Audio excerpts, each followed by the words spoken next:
Et maintenant, qu'est-ce qui garantit, monsieur le ministre, que dès la rentrée, le lundi 2 novembre, un enseignant pourra désormais évoquer tous les sujets, tous les programmes, toutes les pages de l'histoire, sans intimidation, insultes, menaces et pire?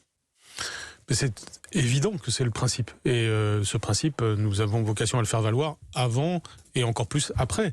Nous savons bien qu'il y a des trous dans la République, des angles morts de la République.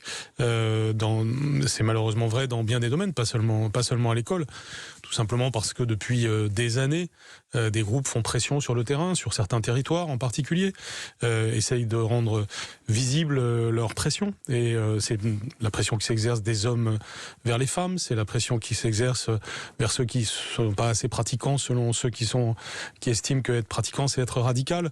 Toute cette pression, elle existe, je ne le découvre pas aujourd'hui. Non, vous l'aviez même dénoncé à votre arrivée au ministère, mais qu'est-ce qui fait qu'aujourd'hui les langues vont vraiment se délier, qu'il n'y aura plus ce pas de vague, notamment dans l'éducation nationale?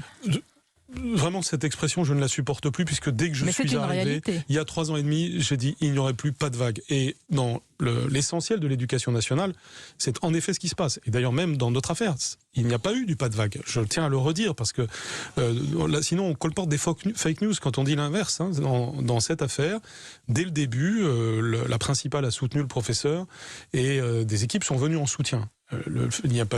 On n'a pas prévu l'assassinat, certainement, mais il y a eu un soutien de l'institution vis-à-vis du professeur. Il y a des chaînes de lâcheté, des chaînes de compromission, même de soumission. Mais ça n'est même pas l'explication dans cette affaire, si vous voulez. C'est ce que je tiens à signaler. C'est-à-dire, c'est trop facile de dire c'est le pas de vague qui règne. C'est vrai que ça existe. Je ne dis pas que ça n'existe pas.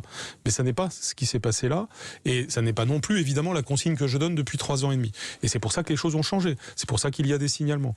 Maintenant, tout ceci suppose un véritable sursaut, un sursaut de l'ensemble des acteurs, pas seulement de l'ensemble de l'éducation nationale, mais de l'ensemble de la société, pour affirmer avec très grande force la fermeté de la République au quotidien. Et c'est évidemment ce qui se passera, et ce qui se passera dès le jour de la rentrée, puisque ce sera significatif, il y aura cette minute de silence, et évidemment, elle sera partout, et elle sera respectée partout. Mais elle sera